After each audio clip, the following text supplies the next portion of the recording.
Salve, salve, meus amigos, tudo bem? Muito boa tarde, bem-vindos ao 12 em Campo desta sexta-feira, dia 16 de dezembro. Sextou aqui no 12, e chegando aqui para a gente, primeiro agradecer ontem, acabei não conseguindo fazer a live, tive uma crise de labirintite, fiquei meio zoado, mas nada como uma boa noite de sono, né? Tá tudo ok, graças a Deus, tudo tranquilo. Muito obrigado pelas mensagens aí, bastante carinhosas de todos vocês pela recuperação, mas está tudo em paz, foi só uma crisezinha de labirintite mesmo. Muito obrigado, de verdade. Bom, vamos falar aqui sobre o Luan, né? Luan fora dos planos do Corinthians, hein, gente? Que fase, né? Que fase que tá o Luan. Vamos falar um pouquinho sobre o Luan, né? O que deve ser feito, o que está acontecendo nesse exato momento, assim como vamos falar também sobre o Matheus Bidu. Por que ele não veio? Né? Por que ele não se apresentou? Por que o que está pegando, o que está esbarrando aí na chegada do Matheus Bidu, lateral esquerdo, que pertence ao Guarani. E vamos falar também, claro, sobre reforços, alguns nomes citados, mas a realidade do Corinthians está muito distante de medalhões, muito distante de grandes estrelas.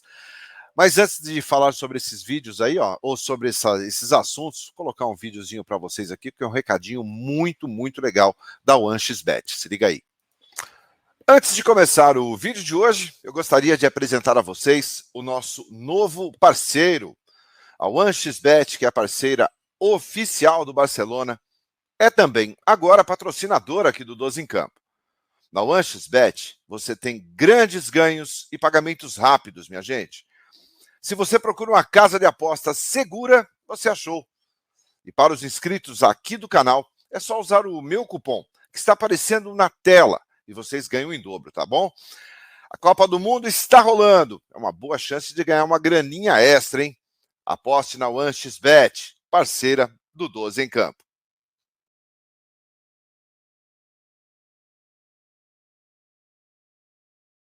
Legal, muito obrigado, OneXBet, aqui pela parceria. Bom, minha gente, seguinte. Vamos começar falando sobre o Luan. Bom, o Luan não se reapresentou. O Luan não teve uma foto divulgada. O Luan não teve nenhum nome citado durante a reapresentação do Corinthians. E é no mínimo estranho, né, gente? Porque a gente sempre bate aqui, pode ser a mesma tecla, né, desse grande piano, mas o cara ganha 800 mil reais por mês. Não deu certo em momento algum, né? Não pode dizer que o Luan deu certo em algum momento, porque não deu. A verdade é essa, o Luan não deu certo em momento algum. Pode ter feito um ou outro jogo lá, mas você não pode medir o rendimento de um atleta em função de uma ou duas partidas. Foi emprestado para o Santos devolveu porque não serviu para o Santos, e obviamente o Santos é uma equipe gigante que está se reestruturando, mas mesmo com 10% apenas dos salários do Luan, o Santos devolveu o Corinthians, né? Informações de que o Luan causou muito problema aí com festa, com balada, enfim, menos com futebol. Né? Então ele volta, tem jogador do Corinthians até o final de 2023. O Corinthians tem aí pelo menos uns 10 milhões de reais de salários com o Luan até o final da temporada 2023, e é um jogador que não se apresentou, não teve o nome citado, não teve uma foto, e o pior, na minha opinião, ninguém do Corinthians falou sobre o Luan. Ele deve se reapresentar na próxima segunda-feira para, junto com outros jogadores que não serão aproveitados pelo Fernando Lázaro, devem treinar num horário à parte, separados do grupo, até que surja uma proposta, até que algum clube se interesse, até que alguma negociação seja feita com relação a um jogador que custa 800 mil reais por mês. Né? E o Corinthians hoje tendo dificuldades de contratar, de pagar altos salários, de poder trazer reforços de fato para o clube e pagando 800, porque tem que pagar. Tem que pagar. E alguém pode falar, mas Ivan, rescinde o contrato do Luan. Tranquilo. Rescinde o contrato do Luan. Pagando tudo que ele tem direito, porque tem, legalmente, ele tem direito, Tá tudo certo. Chama o Luan, ó, estamos rescindindo seu contrato aqui.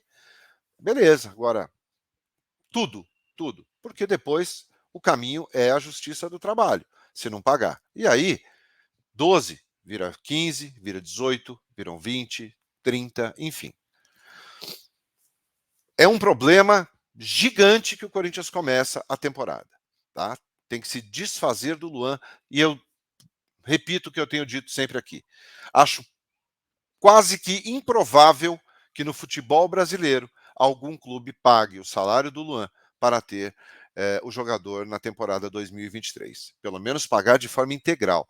E acho pouco provável que depois da experiência do Santos, que pagou apenas 10%, repito, 10% dos salários e não foi aproveitado e não teve rendimento, algum clube no Brasil se interesse em ter o Luan. Acho que nem de graça. Nem de graça. Então vamos aguardar aí qual o posicionamento do Corinthians em relação ao jogador Luan, tá? Que, vamos lá, R$800 mil por mês. Bom, falando em reforços, como é que está a história do Matheus Bidu, né? Que estava tudo acertado, tudo adiantado, tudo combinado, e o jogador não chegou, não se apresentou, acabou se apresentando ao Guarani. Por quê? Segundo o jornalista Carlos Batista, né, do blog Carlos Batista, lá de Campinas, tá, que é um profissional extremamente sério nas informações, havia sido feito um acordo entre Corinthians e Guarani, na casa dos 6 milhões pelo jogador, e na hora de sentar e sacramentar o negócio, o Guarani pediu mais 2. A coisa foi para 8 e o Corinthians recuou. E aí, com certa razão, né, porque para o Cruzeiro, o Matheus Bidu foi de graça. Né, e convenhamos, o Matheus Bidu ainda não é um jogador consolidado no futebol brasileiro para começar a virar leilão. O Guarani tem todo o direito de valorizar o patrimônio dele e o Corinthians tem todo o direito a recuar do negócio.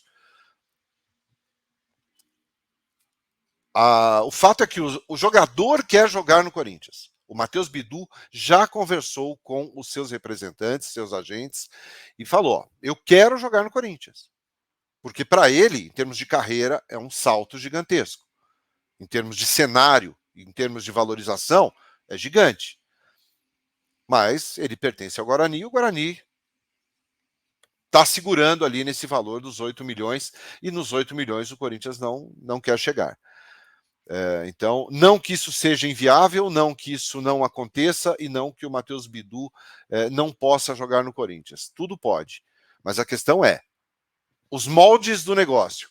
O Corinthians quer que o jogador venha de graça, emprestado, faz uma temporada, se faz uma avaliação, aí sim tem uma cláusula lá contratual de obrigatoriedade de compra, enfim. Fora isso, é pouco provável que o Bidu venha, mesmo com toda a vontade que ele tem, todo o interesse que ele tem em jogar no Corinthians. Para a gente finalizar o vídeo de hoje, o Duílio, na quarta-feira, na reapresentação do grupo, ele deu uma entrevista e falou sobre reforços, que não esperassem jogadores, muita quantidade de jogadores, e sim jogadores de qualidade. Né? E alguns nomes, vários nomes, né? Não alguns, vários nomes, ainda mais se tratando de Corinthians, vários nomes acontecem. É empresário que solta aqui, avisa um jornalista ali, conversa com outro acolá. Né? E isso, claro, além de valorizar o jogador, olha, o Corinthians está interessado. Né? Isso encarece também o negócio. Os dois últimos nomes, Alex Teixeira, que está no Vasco, e o Tyson, do Internacional, são jogadores, primeiro, que já estão com a idade avançada, se eu não me engano, 32, 33, 34 anos de idade. Já não é mais o perfil que o Corinthians procura. O Corinthians quer dar uma rejuvenescida no elenco. Ivan, mas o Romero veio. O Romero é uma outra situação. É uma outra história. É um jogador que tem 30 anos, mas que o torcedor já conhece, o clube já conhece, ele já conhece o clube. Ele está a fim de quebrar de novo o recorde que o Jô quebrou dele. Né? Então, assim, é o Romero. Né? Querendo ou não, é um cara que tem uma identificação muito grande com o torcedor. Mas com relação a Alex Teixeira, pode ser uma bela jogada para forçar uma renovação do Vasco. parceiro do Vasco lá na SAF, a 777 Partners, eles parecem que não querem chegar no valor que o Alex Teixeira quer. E aí começa, né? Em algum momento, esses dois jogadores já interessaram o Corinthians. Hoje, não, eles não são realidade para o Corinthians, que vai atrás e vai trazer jogadores, mas com perfil jovem, com um perfil que não seja tão caro, né? Porque realmente, eu sempre digo aqui, é muito difícil você trazer talentos barato. Salário pequenininho, tal. Vai poder acontecer uma aqui, outra ali, mas não é o comum no futebol. Jogadores de talento, jogadores de grande qualidade, né? Esses jogadores não custam barato. Então, o Corinthians é esse o perfil, jogadores que têm uma idade relativamente baixa, para que o clube possa, numa futura negociação, assim como fez, por exemplo, Fausto Vera, jogador que chegou com 21 anos, né, e se identificou com o torcedor, virou titular e agora é um patrimônio que o Corinthians tem. Né? Então, esse é o perfil, é um perfil do Fausto. Né? Apesar que o Fausto custou lá na casa de 7, 8 milhões de dólares. Então é um dinheiro, mas para você trazer bons jogadores, repito, você tem que investir. O Yuri Alberto, 21 anos de idade, mas o diretor do Zenit ontem trouxe a informação de que quer o Yuri Alberto lá em julho. Isso é uma notícia preocupante. É um jogador que, se vendido para o Corinthians vai ter aí um potencial muito grande de faturar no futuro. Mas vamos aguardar. Então, o Corinthians quer esse perfil, jogador jovem, jogador de qualidade e jogador que preferencialmente não tenha salários tão elevados. Combinado, meus amigos? Hoje é sexta-feira, às 9 da noite, eu vou estar aqui no Sextou no 12 com meu amigo capitão corintiano. A gente vai bater um papo, vamos discutir aí sobre os assuntos do dia e ver essas possibilidades de contratação, tá bom? Muito obrigado pela companhia, muito obrigado pela presença de vocês. Se inscrevam e deixem um like aqui no 12 em Campo. Valeu, meus amigos, grande abraço, até mais tarde, fui!